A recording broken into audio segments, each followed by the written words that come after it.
رمضان آتا ہے تو تراویح پہ مناظرے شروع ہو جاتے ہیں۔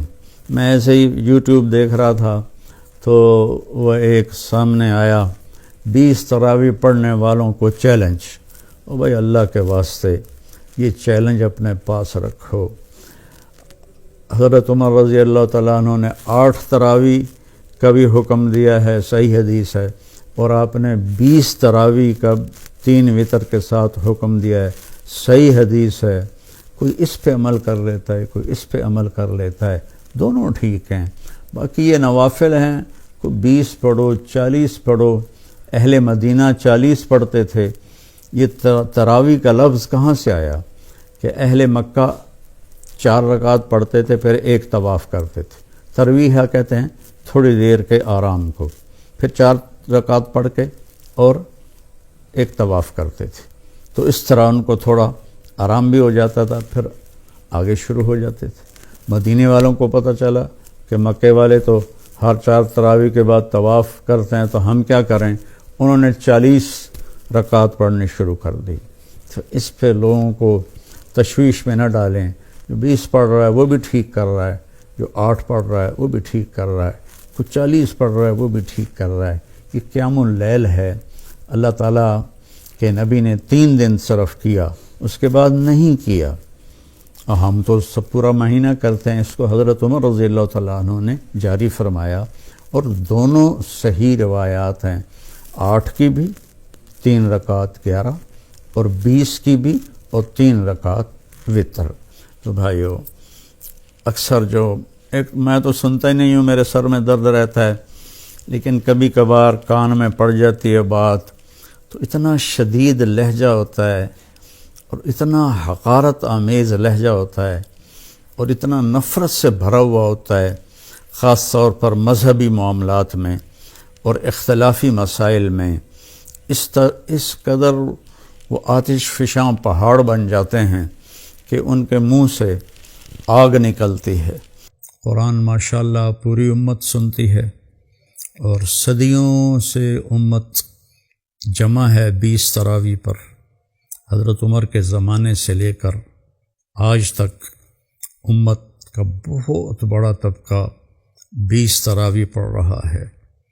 جن دوستوں کو کوئی عذر نہ ہو اور کوئی تھکاوٹ بیماری نہ ہو تو وہ 20 پڑھیں۔ بہت سے لوگ 8 پڑھ کے باہر نکل جاتے ہیں تو وہ اپنا نقصان کرتے ہیں۔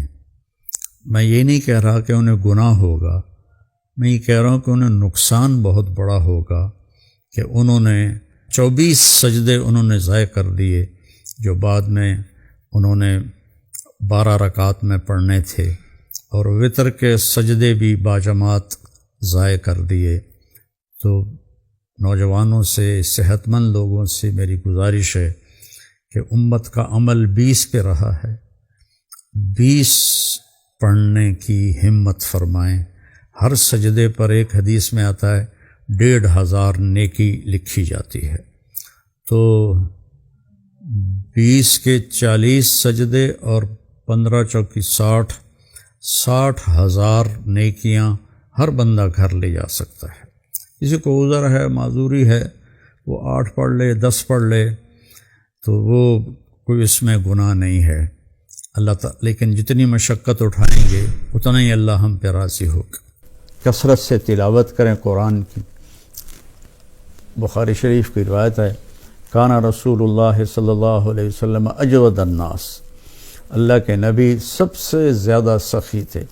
وَأَجْوَدُ مَا يَكُونُ فِي رَمَضَانَ حِينَ يَلْقَاهُ جِبْرِيلُ يَأْتِيهِ كُلَّ لَيْلَةٍ فَيُدَارِسُهُ الْقُرْآنَ، اور رمضان میں آپ بہت زیادہ سخی ہو جاتے تھے جب جبریل آتے تھے۔ روزانہ رات کو آپ جبریل کے ساتھ قرآن کا دور فرماتے تھے۔ تو یہ واحد نبی ہیں جن کے پاس اتنی کثرت سے جبریل تشریف لائے، ہر رات تشریف لاتے تھے۔ میرے نبی کو 9 رمضان ملے، تو ہر رات کو، اور آخری رمضان میں 2 دفعہ آتے تھے، 2 دفعہ قرآن کا دور ہوا آپ کا جبریل کے ساتھ، اور فرمایا ولا رسول اللہ صلی اللہ علیہ وسلم اجود بالخیر من رمضان من الریح المرسلہ کہ اللہ کے نبی رمضان میں جبریل کے ملنے پر تیز ہوا سے بھی زیادہ آپ کی سخاوت ہوتی تھی۔ تو میں مالداروں سے کہتا ہوں سخی بنیں، صرف زکوٰۃ دے کے مطمئن نہ ہوں، زکوٰۃ سے اوپر بھی خرچ کریں، اللہ آپ کا رزق بڑھائے گا۔ اللہ مجھے آپ کو توفیق نصیب فرمائے۔ السلام علیکم ورحمۃ اللہ وبرکاتہ۔